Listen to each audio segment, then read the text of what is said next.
जब चले तो भगवान विष्णु ने बीच में माया चक्र रचा दिया। वहां पर जाकर देखा एक राजा की लड़की है, बहुत ही सुंदरी है, और उसने अपना स्वयंवर रचा हुआ है, स्वयंवर रच रही है कि जो पसंद आएगा उसके गले में माला डाल देंगे, बस उसके साथ उसकी शादी हो जाएगी।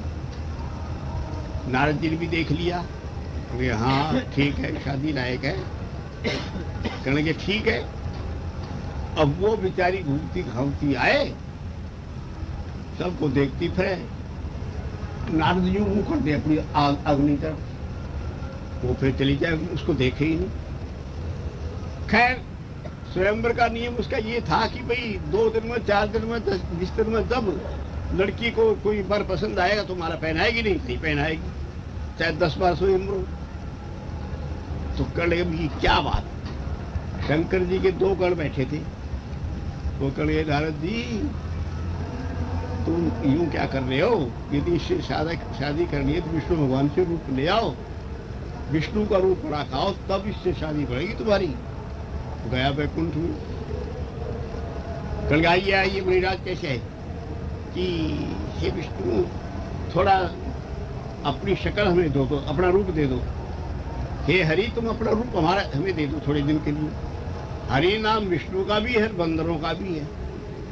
भगवान विष्णु ने बंदर जैसी शक्ल बढ़ा दी उसकी। आया वहां स्वयंवर में, वही लड़की आए और ये यूं करे, वो पीछे हट जाए। बंदर को क्यों माला पहनाने लगी बेचारी। कहने लगी ये क्या बात, तो हम तो हरि का रूप लेकर है, फिर भी नहीं माला पहनाती। तो वो शंकर जी के जो गण थे वो हंस पड़ी। कहने क्यों हंसते तुम, कि नहीं मुनिराज हम तो नहीं हंसते, किंतु जरा नहर में अपनी शक्ल देखो, जाक पानी में शीशे से घेरी उस समय। नहर में जाक शक्ल देखी तो बंदर की शक्ल थी सारी। हे हरि तुम मुझे अपना रूप दे दो। हरि तुम नाम बंदर का भी है, विष्णु भगवान का भी है। बस शक्ल देखते ही शाप दे दिया विष्णु भगवान को। हे हरे तुम महादुष्ट कपटी विश्व मोहन, प्रोत्साह न शेषे मायावी बलिनाशय, जन्मुखम कृतवान ने तुम ते भवंतु सहायना। हे हरि तू बड़ा दुष्ट है, अब जा तू मनुष्य लोक में जाकर अवतार ले, जो तेरे मेरा मुख बनाया वही तेरी सहायता करेंगे। तेरी की सहायता से तू बच पाएगा, नहीं तो बचेगा ही नहीं, तेरे पीछे राक्षस रहेंगे। शाप दे दिया। भगवान राम का अवतार हुआ, बंदर उनकी सहायता करने के लिए। वो घटना तो सारी जो कुछ हुई थी वो घट गई, किंतु ये थी वो माया अहंकृति से। योग दर्शन में कहा स्थानिमंत्रणे संगस्मयाकरणम पुनरनिष्ट प्रसंगा। देवता लोग जब विचारानुगत समाधि में प्रवेश होने के बाद खुशामद करें तो उनकी बात को नहीं माननी चाहिए, जाए नहीं सर्वलोक को। और दूसरी बात ये करनी चाहिए, अहंकार भी न करे नारद की तरह से।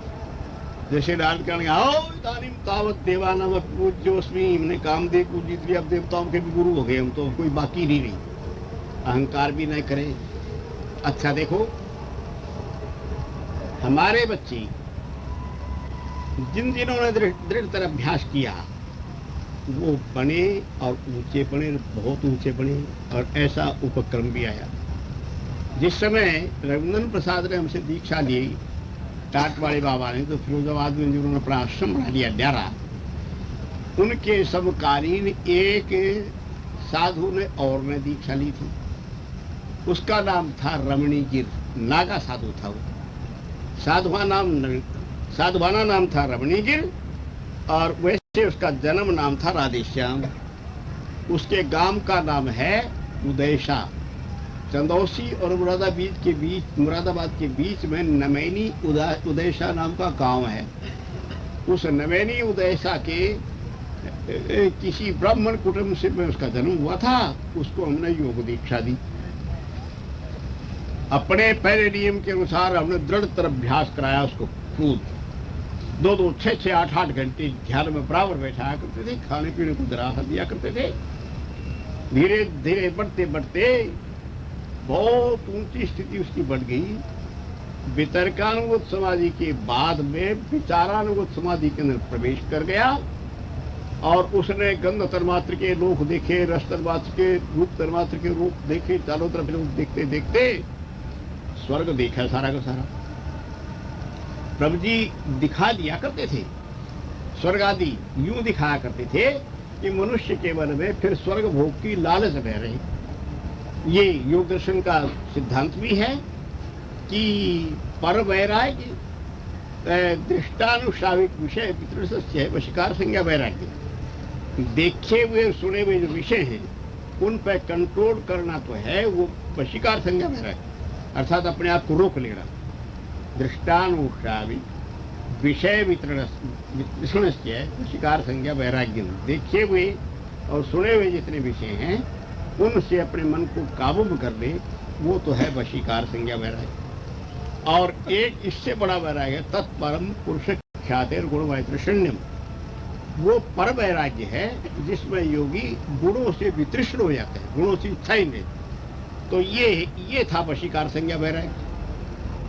ये इस हालत में जिसमें स्वर्ग आदि लोग अंदर देखते हैं उस समय वशीकार संज्ञा वैराग्य प्राप्त हो जाता। वशीकार संज्ञा वैराग्य में जो अननिष्ठ गुरु भक्त हैं, गुरु आज्ञा पालक हैं, गुरुदेव के अतिरिक्त उनका मन चिंतन में नहीं जाता, वो तो उनको कोई नहीं गिरा सकता, देवता भी नहीं गिरा सकते।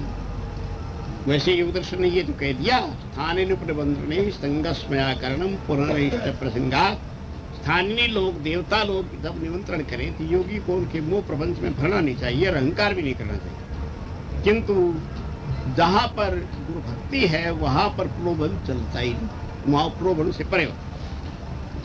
रमणी गिर वितर्कानुगत समाधि से जब ऊंचा उठा तो लोकांतर उसको देखने लगे सब। भगवान शंकर का वो भक्त था, उसने षष्ठी को बढ़ते देखा, शिवलिंग नीचे से पैदा हुआ, शिवलिंग के सारे सारे आकाश लोक में चले गए। ब्रह्मा शिव विष्णु शिव भी तीनों भी जिसका पार नहीं पास किया, शिवलिंग का उसी से सारी शक्ति का आदि आदि दृश्य उसने समाधि ये बैठ बैठ करके हमें बताए सारे कि आज हमने ये देखा, आज हमने ये देखा। स्थिति भूत भविष्य का ज्ञाता हो गया, ऐसी ऊंची स्थिति बन गई उसकी। उसको हम ये एक छप्पर में बैठा कर अभ्यास कराया करते थे। रामलीला का मौका आया, हमारे आश्रम में एक पालीवाल रहते थे, उनका नाम था नथुराम, नथुराम काका कहते थे उसको। रामलीला का मौका था, नथुराम ने उससे कहा, अरे नागे क्या आंख बंद करके बैठे रहते सब, चल रामचंद्र जी की बारात निकली, आज बारात दिखाना हो, चल बाजार में। तो कह गया, हाँ काका जी तुम बारात दिखाओ, हम तुम्हें देखेंगे क्या क्या करके आए। तो काका कहने लगा, बने में तो बहुत ज्यादा है, मेरे को क्या देखेगा, देखिए बताइए मेरे को, अखाम बताऊंगा, जाओ तुम बारात देख के आओ। वो बारात देखा, रामचंद्र जी की बारात निकली, नथुराम कापा लौट करके आश्रम में आए तो रमणी गिर हंस रहा था।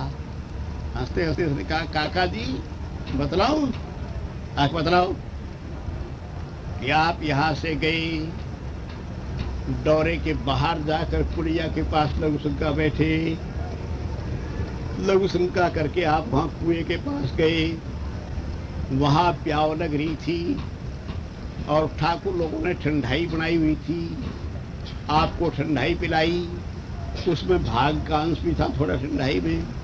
ठंडाई पी करके आप वहाँ से गए, पीपल के नीचे निकले और भगवान दास, लाला भगवान दास की दुकान पर खड़े होकर के आपने बारात देखी। बारात में एक खास बात ये थी कि रामचंद्र जी का रूप जो था वो थोड़ा सांवरा होना चाहिए था, किंतु रामचंद्र जी तो गोरे थे और जो लक्षण बना था वो सांवरा था। और वो बारात यूं यूं आई, चलते चलते बैंड बजता रहा, वहां तक गई, वहां से यूं लौटी, वहां पर बीच में इस प्रकार की गड़बड़ सी हुई, फिर वहां तक आग पहुंच ली गई, सारी हकीकत बतला दी। उसके बाद आप लौट करके आए, आप सड़क के रास्ते से भी आए, इधर से तबारा वाले मोहल्ले से निकल के आए और निकल के आकर के अब काका जी आप दौरे के नीचे लोग सुनका बैठ करके आए अभी अभी, चलो बताओ। लोग कल ये बतलाओ, जाकर बताए, क्यों यहाँ बैठा था कि नहीं बैठा था, कि हाँ बैठा था। तो नथुराम कल गया, अरे भाई तू तो बड़ा अंतरिम, तो सारी बातें ठीक ठीक बताई, सत्य सत्य। यहाँ काका जी तुम बारात को देख के, हमने तुम्हारे को देख लिया, और हमने आज असली बारात भी देखी रामचंद्र जी की, जो थी किसी समय दरपुरी में, वो भी देख लिया सारा कि वो कैसी थी। कल अब कैसी तुम्हें क्या बतलाई, तुम वो कभी देखोगे, तुम देख लेना, हमने देख ली। ये स्थिति उसकी ध्यान की ऊंची बन गई।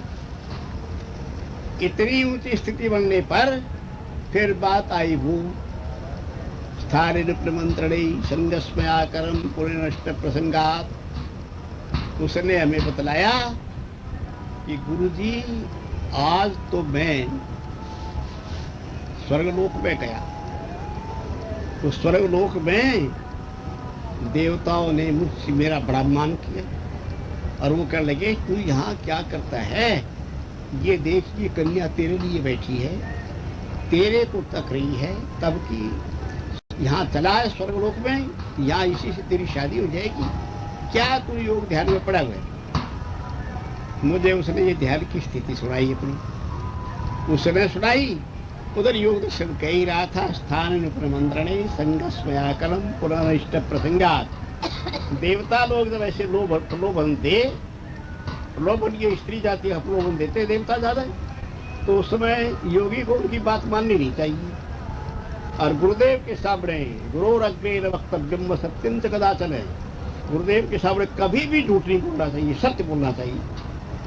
बस उसको ये दृश्य हुआ, मैंने उससे कहा कि अच्छा भाई तू कुछ दिन ध्यान में मत बैठे। कहने लगा गुरुजी ध्यान में न बैठूं, मैं तो बड़े अच्छे अच्छे नज़ारे देखता था। मैंने कहा मत बैठे, तो अब वो स्वर्गीय प्रलोभन पड़ गया मन में, वो लड़की फड़की दिखा दी कोई, तो कदम के नीचे जा थोड़ा सा बैठ गया। कहने गुरुजी कुदरती ध्यान लग जाए तो, मैंने कहा कुदरती जब लगा तभी देखी जाएगी, तो बैठिए ना। किंतु उससे नहीं रहा गया, हम तो सो गए, वो बैठ गया आज कदम के नीचे ध्यान में। जब कदम के नीचे ध्यान में बैठा तो देवता कहते हैं अरे क्यों पड़ा है यहाँ तुम, कि गुरुजी ने तो मुझे बना किया था पर मैं बैठ गया। फिर वही लड़की फड़की दिखाई, तो देवता कहते तू इसी समय चलते, यहाँ तो रहेगा तो तू यूं ही भटक जाएगा, कोई फायदा नहीं, और तू स्वर्ग में आकर के इससे तेरी शादी हो जाएगी, यहाँ आराम से रही।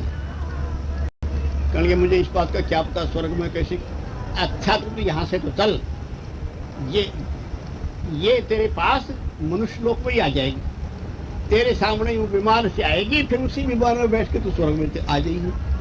कहने अच्छा फिर कि चल कुसुम सरोवर पर। तो ध्यान से उठ करके मुझे प्रणाम करने भी नहीं आया, उधर से उधर मितावली स्टेशन पर चला गया। मितावली स्टेशन पर जा करके आया नहीं। क्या हुआ, वहीं पर कुसुम पर कोई किसी गांव की लड़की कोई संपर्क पड़ गया, बस स्वर्ग दिखना भी बंद हो गया, बस वहीं पड़ पड़ा करके ध्यान सारा खत्म हो गया। स्थान अपने मंदिर नहीं सुना, फिर मेरे पास नहीं आया। जब ध्यान खत्म, क्यों प्रसंग उसका फट गया था। अचानक एक दिन हमें फिर वो मिला ऋषिकेश में, कहीं घूमता, मैंने कहा रे रमणीगिर क्या बात, कि गुरुजी क्या बात बताऊं, मैं आपसे आज्ञा लेख नहीं यार, मेरे साथ ये बनी और अब मैं तड़प रहा हूं, मैं ध्यान लगता